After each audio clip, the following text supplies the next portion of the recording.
All right, what's going on, everybody? This is war number 5 of season 19. We were up against, I believe they're called TN3M. We had not faced them before. So this war, I had a couple of fights, nothing even remotely interesting. So I would honestly advise you to just not even watch this video. Just drop a like and exit out. There is frankly not anything interesting to see here, but yeah, you can see this first fight. This is a 6-star rank 1 Ultron, but I'm going to kind of fast forward it. So right here, there's a Korg here on 23 that I really wanted to try. I do think that Corvus, especially with True Strike, is probably the best matchup for this fight. Certainly, or at least in my opinion, I could be wrong, better than Omega Red. Simply because you don't have to worry about the Mixmaster node, and there's nothing really that Korg does that will mess with Corvus. Just get down his rock stacks, SP2, SP2, and you should be able to do it in maybe 30 or 40 seconds, but I did not get a chance to try it. I was hoping to because this was going to be a blowout war for us, but you know, I've obviously been trash this season and especially the last 2 wars, so it kind of makes sense why my input would not be taken seriously, as I would not take myself seriously either. But we are going to get the Stealth Spidey. This is just diversity garbage. And then Wasp, again, more just diversity garbage. Nova, Thor, and then I'll have that Invisible Woman up there. So this first fight is actually kind of a little bit interesting, I guess. This is the only remotely interesting part of the war. So he has very little health, but he is a stubborn defender, which is awesome. It's actually going to give me a chance to get the evade charge. If he wasn't stubborn, it'd be really tough. So you're going to see me try to keep him indestructible the entire fight, basically. So my plan is only blocked hits as much as I can. So there he's indestructible, so we're good.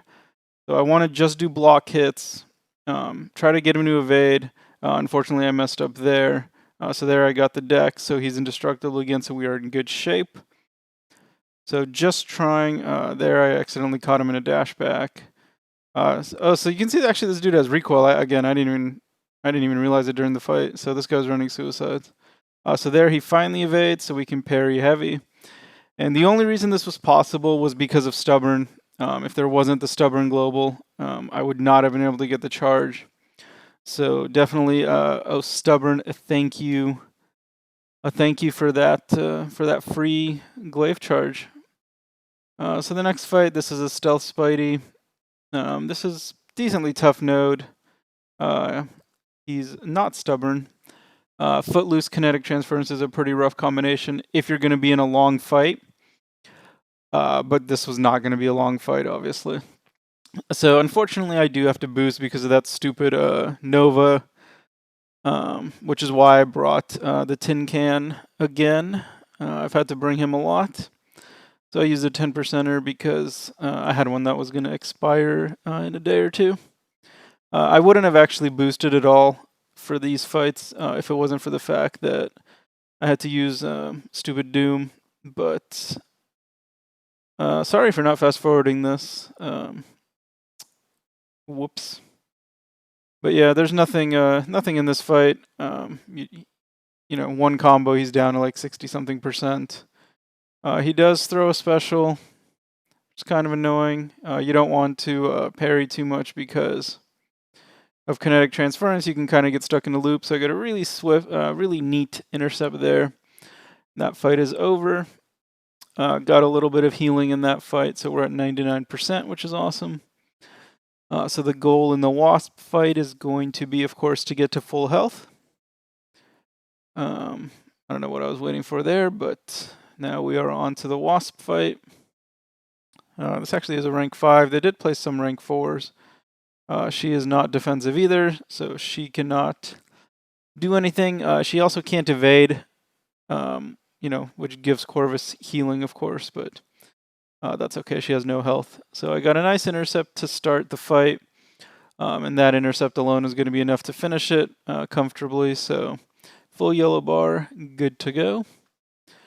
And then we got Doom versus Nova. And this guy's also going to have suicides. That might be the same guy from the first fight. I didn't realize it in that fight, and I don't realize it for a long time in this fight either. Luckily, this is only a rank 1 and not a rank 2 or even a rank 3. Because as you know from my videos, I'm horrible with this fight. But because Corvus is such a good matchup for the other fights, I do end up getting stuck with it. So I get an intercept there, which is nice. It doesn't count, but it does get rid of his Fury.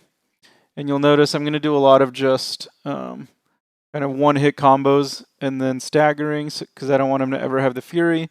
You'll also never see me dex his special, because I don't want to trigger Stubborn.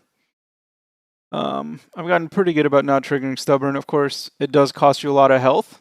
That's why you'll never see me like get out of these fights remotely healthy, really. I actually could have done another heavy against the wall there. So I get the SP3. I think I might have actually gotten the rotation right after this one. Let's see. I always have a hard time with the really weird combos. So for me, Doom, outside of Quake, I think is probably the hardest champ in the game to really be good at. So get that off. Yeah, that was the full combo. He goes unblockable, apparently. I don't know why. But I get the incinerates, so we're looking pretty good at this point. Screw up there, do trigger the indestructible. He might not, does he have some sort of passive power gain? I don't know. Sometimes he like randomly gains power. Who knows? Who knows? And I did notice, I think by this point, that he does have suicides. There, I didn't have a shock on, so you'll see me look like a complete jackass there. And then just blocking and let's see. I don't even remember how this fight ends. I probably throw an SB2, yeah. So this SB2 is going to be enough to kill him. So it's not a hard fight, but yeah, go through that one. 55 hits.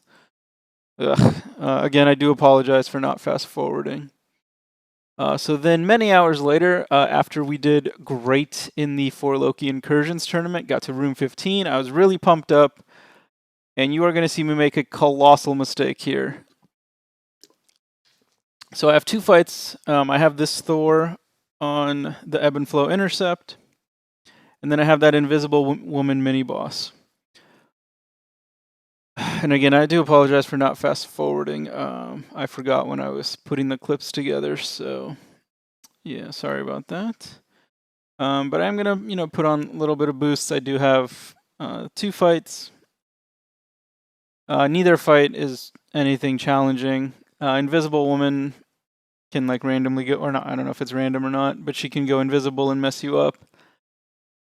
So let's see. So I throw on the 3 small boosts, and then right here, I debated whether to use a Power Start 1 boost. What the Power Start 1 boost will do is it'll make it almost a lock that I'm going to win the 2 fights. However, we were up a lot going into this fight. Going into these fights.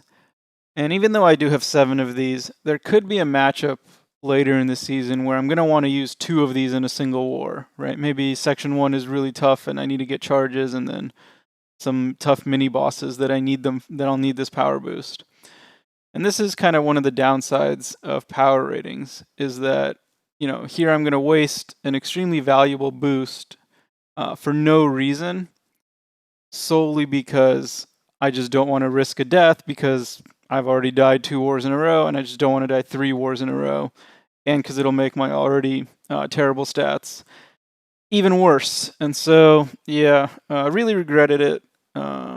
Just terrible. Kind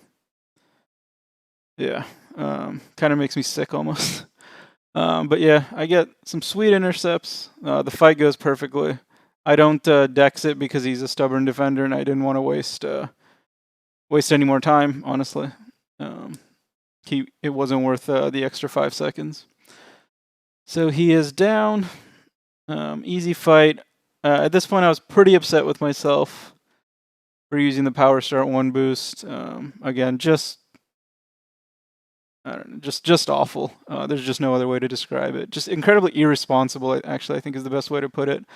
And incredibly selfish of me, so yeah, really unfortunate. But this last fight, I have True Strike. Not that she evades anyway. She is defensive. I checked to see if my power start 1 boost is on. I don't know why, because the Thor fight took like 25 seconds, but I guess maybe just out of habit. So I go in. I'm actually trying to not parry because I don't know how long this fight's going to be. So I was trying to save my parries for when I got in SP2. I got a nice intercept there. Oh, that was pretty sweet. Also trying to not trigger Stubborn. I don't know when she can go indestructible or invisible, but throw the SP2. She's at 7%. She throws the SP1. I counter, and she's dead. So completely wasted that power start 1 boost. Again, really, really poor. In my opinion, that's as bad as a death. If I could count it for power ratings as a death, I probably would, because just incredibly irresponsible. But no deaths this war, first time in a long time. We didn't die. No hard fights, nothing interesting. But let's go to the stats. All right, so here's the stats. So through 5 wars, 35 fights, so 7 fights per war.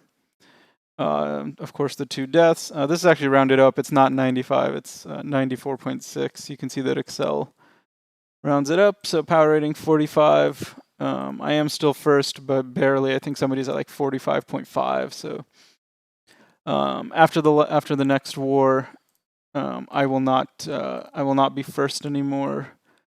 So that will be a sad, sad day. Kind of similar to this day where we had the first death.